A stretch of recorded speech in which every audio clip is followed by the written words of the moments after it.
kasih atas kesempatannya Pak di siang hari ini.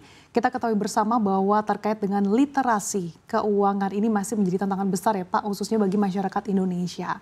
Dalam konteks ini sejauh mana sih pandangan Anda terkait dengan peran perbankan untuk bisa mendorong pengetahuan, awareness ataupun pengetahuan kesadaran masyarakat akan inklusi keuangan ini Pak? Ya Mbak Sasa, kalau kita lihat kemarin sudah ada POJK-nya nomor 22 tahun 2023 itu tentang perlindungan konsumen ya. Di mana di situ perbankan sangat berperan untuk melakukan edukasi dan literasi kepada masyarakat maupun kepada konsumen kita. Sehingga kita berharap dengan adanya edukasi ini, kita berharap masyarakat menjadi cerdas. Jadi pengetahuan mereka dari segala sisi bisa terpenuhi dan terlindung dari risiko-risiko terhadap misalkan pinjol ilegal dan investasi bodong. Banyak sekali. Tadi kalau kita lihat penjelasan dari Bu Kiki selaku Komisioner OJK, ada kerugian 4,6 triliun dan setiap hari ada 700 sampai 800 laporan setiap harinya. Ini mungkin menjadi concern dari juga perbankan. Karena nanti kan komplainnya juga nanti ke perbankan juga. Makanya dengan sejak adanya POJK itu di BNI sendiri kita sudah mempunyai call center atau CXC.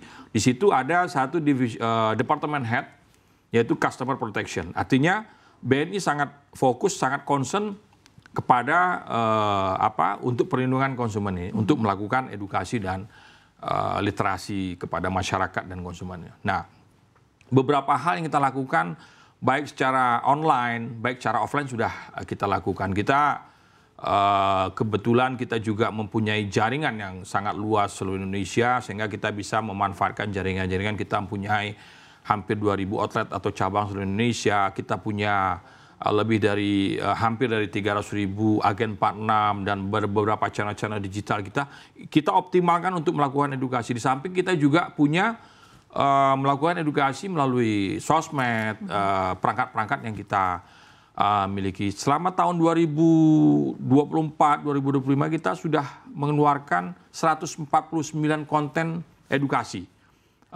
Itu banyak sekali viewersnya. Di 2025 ini sampai Juni kita sekitar 139 konten yang kita publish di medsos. Itu jutaan viewers. Artinya itu juga membantu mempercepat cara kita melakukan edukasi kepada masyarakat atau nasabah BNI pada khususnya. Gitu Mbak Sasa. Tentu di tengah upaya yang dilakukan oleh BNI melalui berbagai platform yang tadi Anda katakan Pak, tentu berbicara soal literasi keuangan kan bukan terbatas hanya awareness, tapi bagaimana menyiapkan generasi yang memang sudah cerdas finansial sejak dini. Bagaimana tanggapan Anda terkait dengan program ini Pak?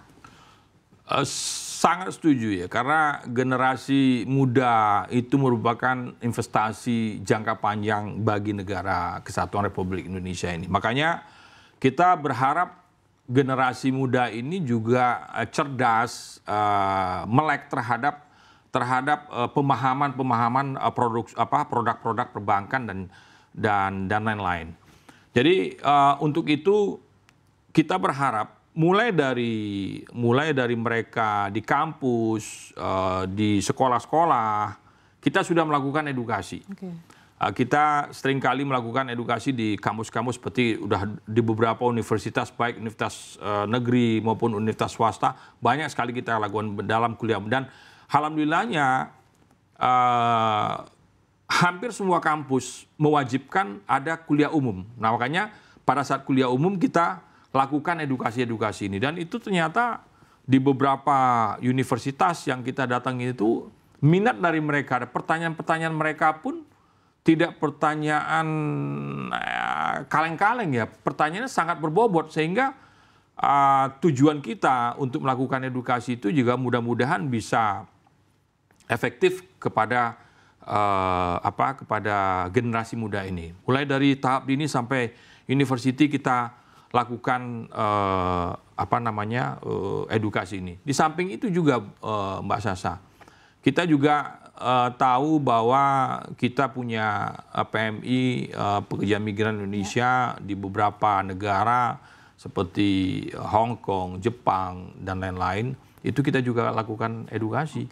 Karena walaupun mereka bekerja di situ, tapi kan mereka bisa mengakses produk-produk yang menurut mereka bisa mereka akses, tapi kalau pengetahuannya kurang, mereka juga bisa tertipu di situ. Sehingga kita beberapa kali mengadakan edukasi kebetulan kita punya cabang di luar negeri, ya kita kumpulkan PMI itu, kita kasih edukasi supaya mereka melek terhadap produk-produk perbankan. Dan juga BNI ini juga berpartisipasi dalam gerakan, ada program namanya Gencarkan. Gencarkan itu Gerakan Nasional Cerdas Keuangan yang diluncurkan oleh OJK untuk meningkatkan literasi dan inklusi keuangan di Indonesia yang melibatkan hampir seluruh pemangku kepentingan dan menyelenggarakan beberapa kegiatan literasi ini di seluruh Indonesia. Mungkin itu Mbak Sasa, kenapa generasi muda ini sangat penting?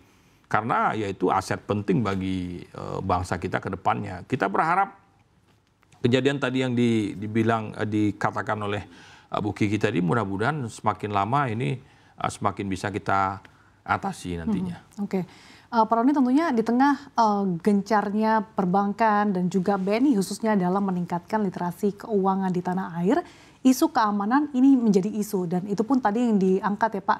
Hari ini juga OJK menggelar kerjasama dengan lembaga ataupun kementerian untuk bisa bagaimana mencegah atau mengatasi scam ataupun aktivitas ilegal keuangan. Nah, sejauh mana sih Anda melihat campaign ini Pak? Ya, tadi juga disampaikan sama Bu Frederica bahwa kita juga salah satu perbankan, hampir seluruh perbankan merupakan secara aktif sudah ikut berkontribusi di keanggotaan Indonesia Anti Scam yang diinin oleh OJK, dan kita saling bertukar informasi satu sama lain. Nah, dalam kegiatan itu bagaimana cara melakukan edukasi? Ya banyak sekali Bu. Melalui channel-channel digital kita juga menyediakan channel 24 jam. Setiap saat untuk pelaporan nasabah itu bisa kita akomodir gitu. Dan nasabah juga bisa datang ke cabang-cabang untuk melakukan pertanyaan-pertanyaan yang disediakan oleh channel-channel digital kita. Jadi di cabang kita itu juga sudah banyak yang kita namanya kan welcome zone. Di welcome zone itu sudah banyak atribut-atribut yang bisa digunakan untuk komunikasi berbasiskan teknologi AI dan segala macam, sehingga untuk pertanyaan-pertanyaan yang standar mungkin yang bisa dijawab oleh mesin atau channel-channel digital tersebut, mereka sudah bisa dapat informasi, sehingga kita berharap untuk kedepannya mereka terhindar dari kegiatan-kegiatan penipuan itu.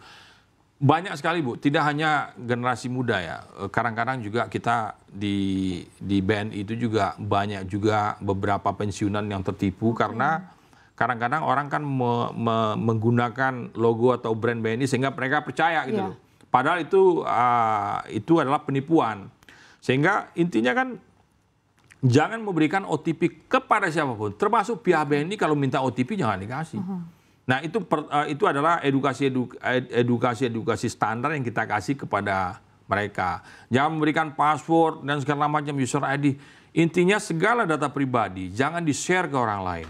Jadi artinya kalau teman-teman atau masyarakat sudah aware terhadap hal tersebut, minimum itu si pelaku penipuan itu sudah lumayan sulit untuk masuk mengakses data pribadi kita. Tapi kalau masyarakat atau nasabah itu memberikan data pribadi, mereka akan gampang untuk mengakses transaksi dan segala macam. Makanya itu dulu yang kita tanamkan kepada mereka, jangan men-share data pribadi ke orang lain. Data pribadi yang namanya buat data pribadi. Termasuk tadi yang saya bilang, paling banyak tuh orang OTP pura-pura dari BNI, minta OTP atau dari banknya minta OTP terus dikasih. Begitu dia kasih OTP ya sudah selesai transaksinya gitu. Jadi itu yang kita minta, apalagi sekarang ada banyak sekali pinjol ilegal, investasi bodong. Ini ancaman serius bagi masyarakat dan generasi muda menjadi kelompok paling rentan di depan, sehingga BNI sangat-sangat concern terhadap itu. Tadi Mbak bilang generasi muda, saya pikir ya mulai dari generasi muda harus kita edukasi terus-menerus supaya negara ini menjadi Indonesia Emas tahun 2045. Jadi nggak ada lagi yang gampang ketipu ini, gitu Mbak Sasa.